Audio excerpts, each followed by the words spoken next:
Hello दोस्तों, मेरा नाम सुनील रंजन है और मैं इंग्लिश टीचर हूँ। अभी मैं आपके लिए फर्स्ट फ्लाइट नाम की पुस्तक में जो कहानी है अ लेटर टू गॉड, उसका हिंदी रूपांतर लेकर आया हूँ। तो मैं प्रारंभ करता हूँ। समूची घाटी में वह एक ही घर था जो एक छोटी पहाड़ी के ऊपर स्थित था। उसकी ऊंचाई से कोई भी नदी खेतों में पके मक्के के फूलों को देख सकता था, जो हमेशा अच्छी उपज को दर्शाते थे। धरती को सिर्फ एक ही चीज़ की ज़रूरत होती है और वह होती है बारिश, या बारिश की कम से कम थोड़ी फुहार। पूरी सुबह लेंचो, जो अपने खेत को करीब से जानता था, उसने कुछ भी नहीं किया था सिवाय पूर्वोत्तर में आसमान को देखने के अलावा। अब हमें सचमुच थोड़ा पानी मिलेगा, उस महिला ने जो खाना बना रही थी जवाब दिया, हाँ, ईश्वर की इच्छा। बड़े लड़के खेत में काम कर रहे थे, जबकि छोटे वाले घर के नज़दीक खेल रहे थे, जब तक कि महिला ने उन सबों को नहीं पुकारा, खाने के लिए आ जाओ। खाने के समय, जैसा कि लेंचो ने भविष्यवाणी की थी, पानी की बड़ी बड़ी बूंदें गिरने लगी। पूर्वोत्तर में बड़े बड़े बादलों को आते हुए देखा जा सकता है। हवा में ताजगी और मिठास थी। बिना किसी कारण के पुरुष अपने शरीर पर बारिश का आनंद लेने बाहर आया, और जब वह लौटा तो वह चिल्लाया, ये आसमान से गिरने वाली बारिश की बूंदें नहीं हैं, बल्कि ये नए सिक्के हैं। बड़े सिक्के 10 सेंट वाले हैं और छोटे 5 वाले। उसके चेहरे पर संतोष का भाव था, क्योंकि उसे खेत के पके मक्के अपने फूलों के संग बारिश की चादर में लिपटे दिखे। लेकिन अचानक तेज आंधी बहने लगी और बारिश के साथ बड़े बड़े ओले गिरने लगे। वे सचमुच में चांदी के नए सिक्कों की तरह दिखने लगे। लड़के अपने को बारिश में भिगोते हुए उन जमे मोतियों को इकट्ठा करने के लिए बाहर दौड़ पड़े। अब सच में बुरा हो रहा है, पुरुष बोल उठा। मुझे आशा है यह जल्दी ही गुजर जाएगा। 1 घंटे तक घर पर, बगीचे में, पहाड़ी की ढलान पर, मक्के के खेत में और समूची घाटी में ओले गिरते रहे। खेत सफ़ेद हो गया था, जैसे कि वह नमक से ढक गया हो। पेड़ों पर एक भी पत्ता नहीं बचा था। मक्का पूरी तरह बर्बाद हो गया था। पत्तों से फूल जा चुके थे। लेंचो की आत्मा को गहरी चोट पहुंची और वह बहुत उदास हो गया।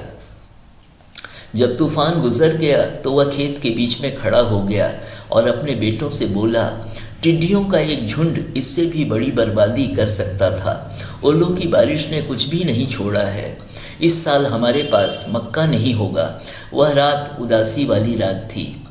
हमारी सारी मेहनत बेकार गई। कोई भी हमारी मदद नहीं कर सकता है। इस साल हम सब भूखे रह जाएंगे। लेकिन घाटी के बीच उस अकेले घर में रहने वाले उन सबों के दिलों में एक ही उम्मीद थी, ईश्वर की मदद।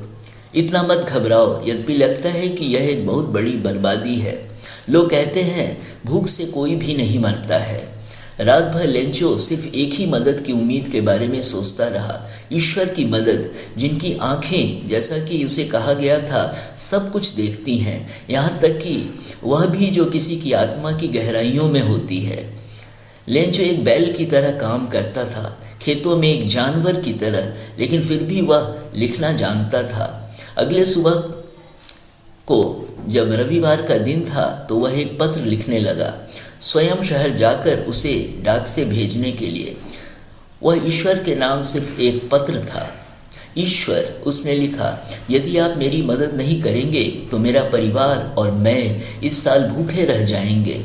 मुझे 100 पैसों की ज़रूरत है, ताकि मैं अपने खेत में फिर से बीज बो सकूं और फसल के आने तक मैं जिंदा रह सकूं, क्योंकि ओले के गिरने से, उसने लिफाफे पर टू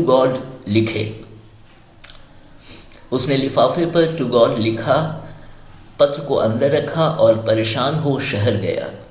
पोस्ट ऑफिस जाकर उसने पत्र पर एक टिकट लगाया और उसे पोस्ट बॉक्स में उसने डाल दिया। एक कर्मचारी जो एक पोस्टमैन यानी डाकिया था और जो पोस्ट ऑफिस में मदद भी करता था, दिल से हंसते हुए अपने बॉस के पास गया और उसने उन्हें ईश्वर को लिखा पत्र दिखाया। डाकिया के रूप में नौकरी करते हुए उसने कभी भी वैसा पता नहीं देखा था। पोस्ट मास्टर जो एक मोटे और मस्त व्यक्ति थे, वे भी ठहाके लगाकर हंस पड़े, लेकिन तुरंत ही वे गंभीर हो गए और पत्र को अपनी मेज पर थपथपाते हुए बोले, क्या विश्वास है!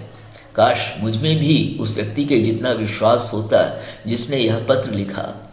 ईश्वर से पत्राचार प्रारंभ करना।